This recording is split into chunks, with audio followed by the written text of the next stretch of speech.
Hello साथीहरू, आज चाहिँ हेर्नुहोस् है, वेदर एकदम राम्रो छ। सो हाम्रो घरमा तपाईँहरूलाई थाहै छ के भन्छ अरे, पार्टीमा हाम्रो मम्मीको अलिकति हात हुनाले आज चाहिँ हाम्रो घरमा एमएलए आउनुहुँदैछ हो।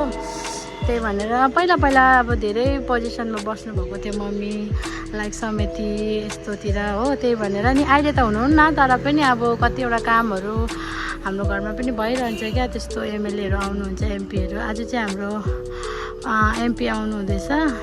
सो हेर्दै गर्नुहोस् तपाईँहरू, एमपी आउनुभएको। यहाँ माक्रामा तपाईँको अस्ति हिजो भर्खर आगो लाग्यो नि, त्यहाँनिर पनि एकपल्ट भिजिट गर्नु आउनुभएको रहेछ। अनि माक्रापाडामा एउटा नानी छ, 18 वर्षको छोरी मान्छे हो, राम्रो छ, तर फिजिकल्ली उसको खुट्टा ठिक छैन।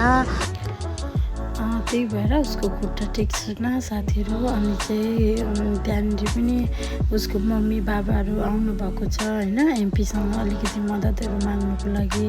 सो यहाँ चाहिँ एमपी आइपुग्नु भइसकेको छ। अन्त उहाँले चाहिँ अब के हेल्प गर्नुहुन्छ प्यारेन्ट्सहरूलाई, नानीको मम्मी ड्याडीलाई हो। अन्त हेर्नुहोस्, एमएलएहरू एकछिन रेस्ट गर्नुभएको छ, अहिले माथि सबैजना भेला हुन्छ। यहाँ चाहिँ एमएलए हाम्रो एमपी पनि हो, पहिलाको एमएलए पनि हो अलिपुरद्वारको।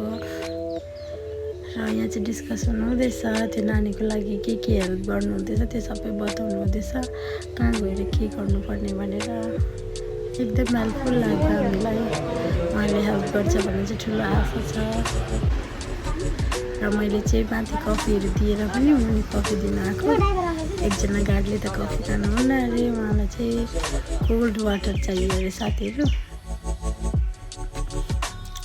सो गफसफ खत्तम भएर उहाँहरू चाहिँ जानु लाग्यो साथीहरू। अब चाहिँ उहाँले बिदा लिनुभएको, एकदम राम्रो लाग्यो, राम्रोसँगले आइडियाहरू दिनुभयो, बातहरू गर्नुभयो धेरै चिजको।